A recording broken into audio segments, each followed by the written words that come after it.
Hello दोस्तों, आज मैं आपके लिए कहानी लेकर आई हूँ एक था विलन रिटर्न की, जो एक न्यू रिलीज्ड मूवी है।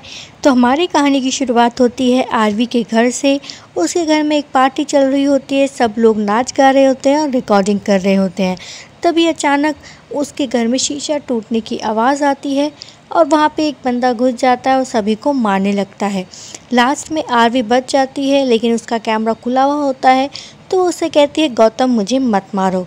लेकिन उसके बाद ही कैमरा वहाँ पर बंद हो जाता है और इसके बाद सीधा शक जाता है गौतम पर, जो एक बड़े बिजनेसमैन का लड़का होता है। कहानी चली जाती है फ्लैशबैक में, जहाँ पर गौतम अपनी गाड़ी लेके एक शादी में घुस जाता है। वहाँ लोगों को मारता पीटता और कहता है मैं इस लड़की से प्यार करता हूँ।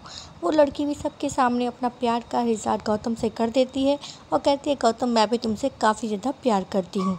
और इसके बाद गौतम उसे ले जाता है उसके होने वाले दूल्हे के पास और कहता है ये अभी भी मुझसे प्यार करती है, अब तुम इससे शादी कर सकती हो। और वहाँ से चला जाता है। दरअसल उस लड़की ने गौतम को छोड़ा होता है, तो उसी से बदला लेने के लिए गौतम ये सब कहानी करता है और उसको सबके सामने बेइज्जत कर जाता है। उसके बाद वो अपने डैडी के ऑफिस में होता है, जहाँ पे उसके डैडी कहते हैं कि उस लड़की ने तुम्हें छोड़ा था, इसलिए तुमने उसकी बेइज्जती करने के लिए ये सब किया ना। वो कहता है बिल्कुल ठीक। तब ये गाना बहुत ज़्यादा वायरल हो जाता है, जिसमें एक गायिका जिसका नाम होता है आरवी उसको एक्सपोज कर देती है, उसके बारे में काफ़ी ज़्यादा बातें करती है और वो वायरल हो जाता है। वो अविका से मिलने उसके पास पहुंच जाता है। अविका कहती है मुझे धमकाने आए हैं तो अपनी धमकी अपनी जेब में रखो। तभी एंट्री होती है एक बहुत बड़े स्टार की, जिसकी आरवी भी काफ़ी ज़्यादा फ़ैन होती है। लेकिन वो आरवी की बात नहीं सुनती, गौतम से जाके मिलती है और उसका डांस परफॉर्मेंस शुरू हो जाता है, जिसे देखने के लिए लाखों लोग इकट्ठे होते हैं। आरवी कहती है कि ये सब वो डिज़र्व करती है। इस पर गौतम कहता है कि अगर वो चाहे तो वो उसके लिए आरवी के लिए उसको किरण को रास्ते से हटा सकता है। आरवी मना कर देती है, लेकिन गौतम कहाँ मानने वाला था। वो पहुंच जाता है आरवी के रूम में रात में अंधेरा करके और उसको काफ़ी ज़्यादा डराता है और कहता है आज के बाद तुम सिर्फ मेरे लिए गाओगी, बाकी किसी के लिए नहीं। इससे किरण काफ़ी ज़्यादा डर जाती है। उसके बाद गौतम अपने असली रूप में जाता है, जिसे देखकर किरण डर जाती है। उसे कहती है कि उसके साथ क्या हुआ। गौतम काफ़ी ज़्यादा हंगामा करता है और कहता है कि वो कल के शो में नहीं गाएगी। और उसके बाद आरवी को वहाँ पर चांस मिल जाता है। इसी तरह लगातार वो आरवी के लिए चांस बनाता है और आरवी काफ़ी ज़्यादा फेमस हो जाती है। इसके साथ साथ आरवी भी गौतम को पसंद करने लगती है और वो भी उसके प्यार में खो जाती है। तभी आरवी एक दिन गौतम को बताती है कि वे एक बहुत बड़े सिंगर की बेटी है, लेकिन उसकी वो दूसरी बीवी थी, तो ना तो उसकी माँ को उसने अपनाया ना ही उसे। वो उसको एक दिन बहुत बड़ा सिंगर बन के दिखाना चाहती है।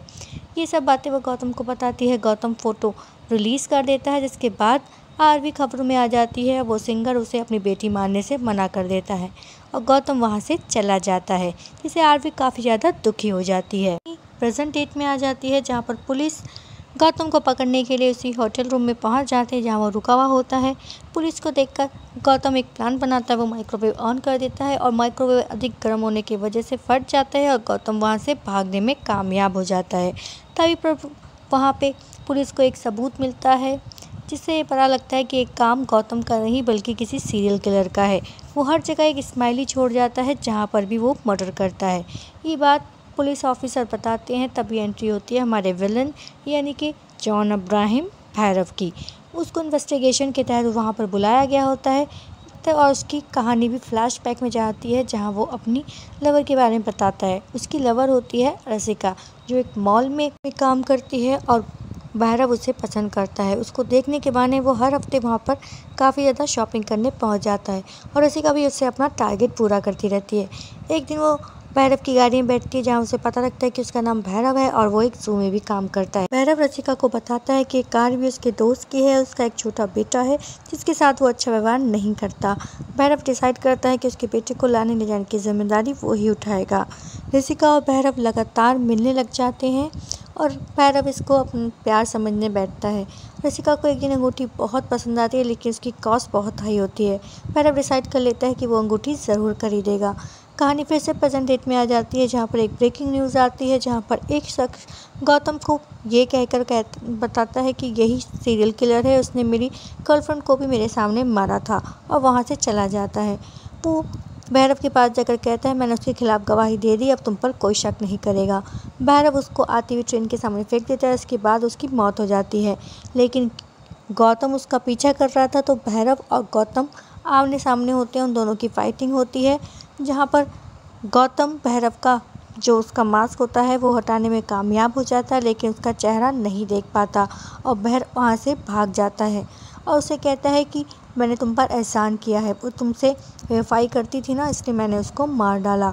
तुम्हें तो मेरा एहसान मानना चाहिए, मैं तुम्हारा गॉड हूँ। बात कहानी फिर से फ्लैशबैक में पहुँच जाती है, जहाँ पे गौतम को याद आता है कि आरवी उसके अलग होने के बावजूद भी एक बार पार्टी में मिली थी और पार्टी में मिलकर वो अपने फियांसे के साथ थी। वो उनके साथ बदतमीज़ी करता है और उसका फियांसे गौतम को काफ़ी बुरी तरह से मारता है, लेकिन आरवी बीच में आकर उसे बचा लेती है, उसको हॉस्पिटल लेके जाती है और वहाँ उसका काफ़ी ज़्यादा ख्याल रखती है, जिसे देखकर गौतम भी अपने आप पे गिल्ट महसूस करता है और कहता है मैंने इसके साथ धोखा किया, और उसके बाद उसको भी उससे प्यार हो जाता है।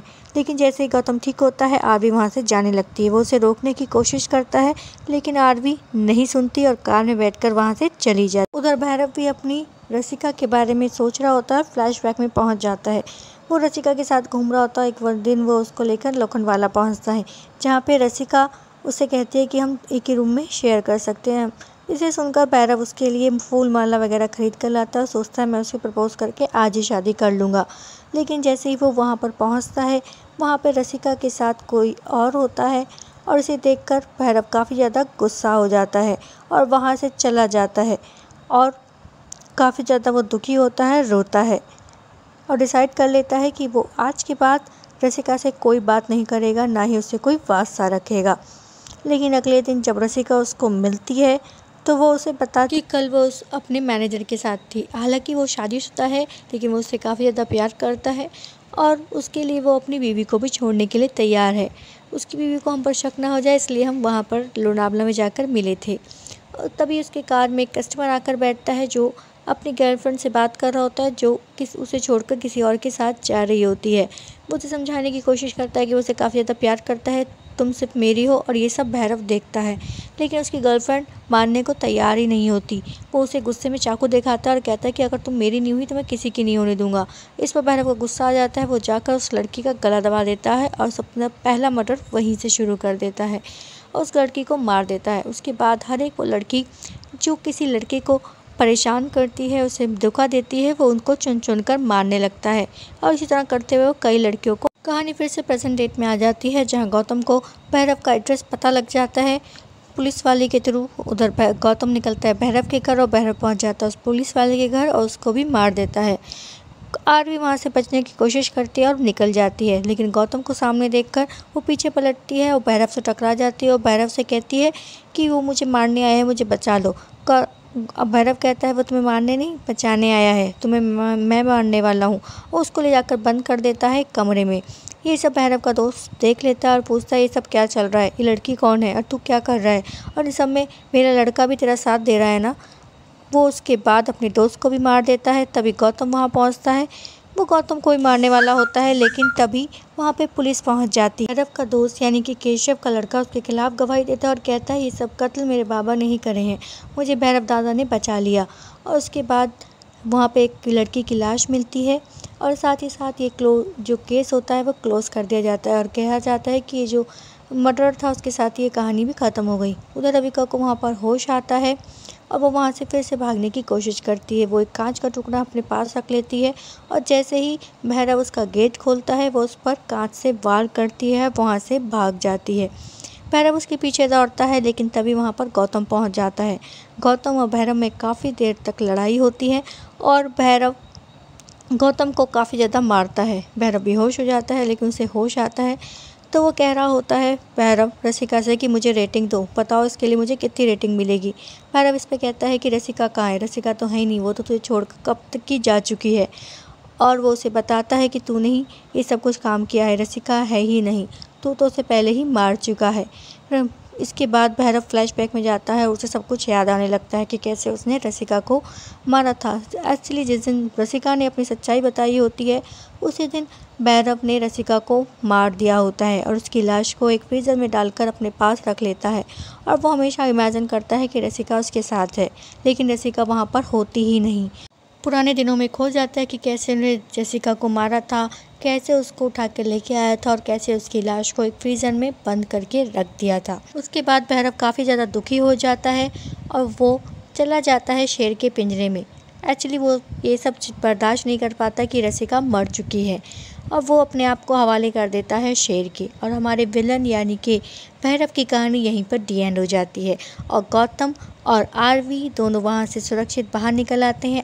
आरवी काफ़ी बड़ी सिंगर बन जाती है। तो आज की कहानी बस यहीं तक थी। बताइएगा कैसी लगी। अगर अच्छी लगे तो लाइक करें, शेयर करें और प्लीज़ सब्सक्राइब करें। Thank you so much for